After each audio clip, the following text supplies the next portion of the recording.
बिस्मिल्लाहिर्रहमानिर्रहीम। अस्सलामुअलैकुम dear students, कैसे हैं आप लोग। उम्मीद है बेटे आप बिल्कुल खैरियत से होंगे और जिस तरह से हमारी एजुकेशन का सिलसिला जारी है ऑनलाइन, उसको एंजॉय भी कर रहे होंगे। मैंने लास्ट लेक्चर में भी आपको कहा था कि वही स्टूडेंट जो है वो कामयाब होते हैं जो अपने आप को हालात के मुताबिक बदल लेते हैं। तो इंशाल्लाह उम्मीद है कि आप काफ़ी हद तक अपने आप को बदलने में कामयाब हो गए होंगे और अब आपको काफ़ी आदत भी पड़ गई होगी ऑनलाइन लेक्चर्स की। तो लास्ट लेक्चर जो है वो बड़ा इंपॉर्टेंट था और आज हम एक और टॉपिक के साथ यहाँ पर मौजूद हैं। ये रिलेटिवली एक आसान टॉपिक है और इसमें बस आपने ज़रा ज़्यादा रिमेंबर करना है चीज़ों को। और इस टॉपिक के लिहाज से मैं आपको बताता चलूँ कि इससे ज़्यादातर ये होता है कि शॉर्ट क्वेश्चन जो है वो डेवलप किए जाते हैं। टॉपिक इस वक्त आपकी स्क्रीन पर मौजूद है, that is role of gypsum. Gypsum का हम रोल जो है वो डिस्कस करेंगे और जिप्सम का रोल हम डिस्कस करेंगे दो हवाले से। एक तो हम इसको एग्रीकल्चर में देखेंगे, ज़राअत में इसका क्या इस्तेमाल है, और सेकेंडली हम देखेंगे कि इंडस्ट्री में इसका क्या इस्तेमाल है। तो इसको शुरू करते हैं। सबसे पहले हम डिस्कस करते हैं role of gypsum in agriculture, ज़राअत में इसका क्या इस्तेमाल है। आपको पता है बेटे कि पाकिस्तान अल्हम्दुलिल्लाह एक ज़रई मुल्क है। हमारा 60 से 70% जो इन्हसार है वो ज़राअत पर ही है और पूरी दुनिया में ऐसे कंट्रीज़ बहुत ज़्यादा सक्सेसफुल हैं जो कि ज़राअत पर बहुत ज़्यादा इन्हसार करते हैं क्योंकि उनकी अपनी प्रोडक्शन होती है हर चीज़ की। तो बहरहाल अनफॉर्चुनेटली कुछ ऐसे हालात की वजह से हमारा मुल्क जो है वो उस लेवल पर बहरहाल नहीं पहुँच पाया, लेकिन मुझे ये यकीन है कि इंशाल्लाह जब भी हमारा मुल्क उठेगा वो ज़राअत की वजह से उठेगा। तो बहरहाल यहाँ पर हमारा मकसद जो है डिस्कशन का वो जिप्सम के रोल को डिस्कस करना है कि ये कैल्शियम सल्फेट .2H2O यानी जिप्सम क्या रोल जो है वो प्ले करता है। तो जैसा कि फॉर्मूला में पता है कि जिप्सम जो है वो एक हाइड्रेटेड कैल्शियम सल्फेट है, CaSO4.2H2O इसका मॉलिक्यूलर फॉर्मूला है और ये लार्ज डिपॉजिट्स की सूरत में वर्ल्ड वाइड पाया जाता है। तो कहता है जी gypsum is applied to the soil as a source of calcium and sulphur. Calcium भी है इसमें, सल्फर यानी सल्फेट आयन भी हैं। The calcium supplied by the gypsum in fertiliser is of importance in the crop production where soils are subject to extensive leaching। Leaching क्या होता है बेटे, एक ही जगह पर अगर काफ़ी ज़्यादा बारिश हो जाए तो बारिश वहाँ पर जो मिनरल्स होते हैं उनको अपने अंदर डिजॉल्व करके ज़ेर ज़मीन पानी चला जाता है, जिसकी वजह से उस ज़मीन में जो है वो डेफिशिएंसी ऑफ इंपॉर्टेंट मिनरल हो जाती हैं, ज़मीनें बंजर हो जाती हैं। तो उस अमल को लीचिंग कहते हैं। तो वहाँ पर हम कैल्शियम सल्फेट अप्लाई करते हैं ताकि वहाँ पर कैल्शियम और सल्फर की कमी को पूरा किया जा सके।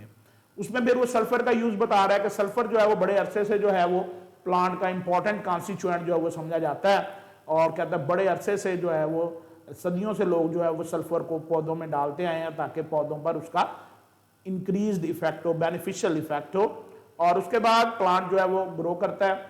इसके अलावा कहता है जी पौधों को प्रोटीन बनने में ये मुआवनत करता है और इसी तरह जो है वो क्लोरोफिल के डेवलपमेंट में भी जो है वो रोल प्ले करता है। और अगर आप ऐसी सॉइल पर काश्तकारी करते हैं जहां पर सल्फर या कैल्शियम आयंस की कमी है तो वहां पर आप देख सकते हैं, कहता है कि जो लीव्स हैं उनका कलर जो है वो पेल येलो हो जाता है। ये आप स्पॉट्स डिफरेंट देख सकते हैं। तो ये डेफिशिएंसी ऑफ सल्फर से डेवलप होते हैं। तो इस डेफिशिएंसी को दूर करने के लिए आप सल्फर को ऐड करते हैं इनटू द सॉइल और ये ऐड करते हैं आप in the form of gypsum. तो इसी तरह कहता है जी the root system of several plants have been observed to greatly enlarge by the application of sulphur. ये पॉइंट आपने बड़ा ध्यान में रखना है क्योंकि ये एमसीक्यू में भी पूछा जाता है कि सल्फर सबसे ज्यादा इफेक्टिव कहां पर है, तो वो है जी उसका जवाब है रूट सिस्टम को ये इंप्रूव करता है सबसे ज्यादा। तो जाहिर सी बात है बेटे जिस प्लांट की रूट्स जो है वो बड़ी स्ट्रॉन्गर होंगी, लार्जर होंगी, उसकी फिर सेहत में कोई डाउट जो है वो बाकी नहीं रह जाता।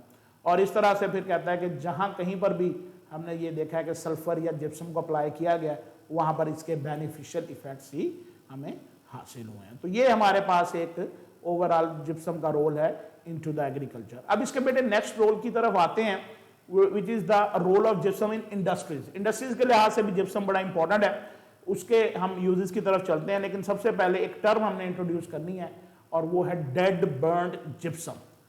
अगर तो जिप्सम को हम केयरफुली हीट करें यानी अंडर कंट्रोल्ड कंडीशंस तो वो सिर्फ 3/4 मॉलिक्यूल जो है वो वाटर के लूज करता है और वो कन्वर्ट हो जाता है प्लास्टर ऑफ पेरिस में। लेकिन अगर आप इसको टू स्ट्रांगली हीट कर दें यानी इतना हीट कर देंगे उसके सारे वाटर मॉलिक्यूल्स इवापोरेट हो जाएं तो वो कन्वर्ट हो जाता है डेड बर्न्ट जिप्सम में।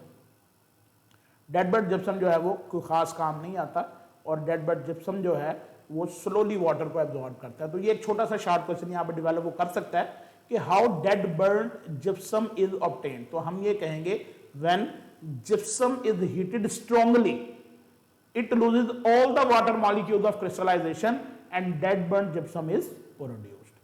तो अगर आप इसकी केयरफुली इसको कंट्रोल्ड हीटिंग करते हैं, पहले भी पढ़ चुके हैं, तो ये प्लास्टर ऑफ पेरिस में कन्वर्ट हो जाता है।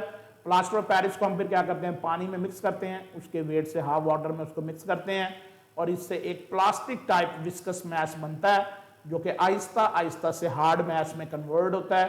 ये 10 से 15 मिनट में जो है वो प्रोसेस कंप्लीट हो जाता है, ये ड्राई हो जाता है। और इस प्रोसेस में जो सबसे अहम बात है कि प्लास्टर ऑफ पेरिस जब ड्राई होता है तो वो 1% एक्सपैंड करता है अपने वॉल्यूम में। ये प्रॉपर्टी इसको एक बेस्ट मोल्डिंग एजेंट बनाती है। आपने डिफरेंट ऑब्जेक्ट्स देखे होंगे प्लास्टर ऑफ पेरिस के, सेब बने हुए हैं, मैंगोज बने हुए हैं, और बड़ा जबरदस्त से आर्टिकल बच्चे बनाकर उसके ऊपर पेंट करते हैं, और वो देखें कि क्यों प्लास्टर ऑफ पेरिस ही क्यों, और भी तो ऐसे हार्ड मटेरियल्स हैं जो इस्तेमाल हो सकते हैं। तो उसमें प्लास्टर ऑफ पेरिस को ये एज हासिल है कि 1% वॉल्यूम में एक्सपैंड करता है, जिसकी वजह से जो हमें इमेज ऑब्टेन होता है उस चीज का वो बहुत ही आउट क्लास होता है। उसके बाद इसके बाकी यूजेस की तरफ बारी बारी चलते हैं कि प्लास्टर वॉल्स, घरों में सीलिंग वगैरह होती हैं, कास्ट ऑफ स्टेचुरी, मुजस्मे बनते हैं, कॉइन्स बनते हैं। इसी तरह सर्जरी में आपने देखा होगा कि हड्डी को जोड़ने के लिए बैंडेज जो है वो बाजू या टांग पर चढ़ाया जाता है, वो प्लास्टर ऑफ पेरिस से डेवलप होता है। हड्डियां जो टूट जाती हैं हम अक्सर कहते हैं हाँ भाई प्लस्तर चढ़ा हुआ हमारी कॉमन टर्म में, तो वो असल में प्लास्टर ऑफ पेरिस के लिए हम वर्ड यूज कर रहे होते हैं।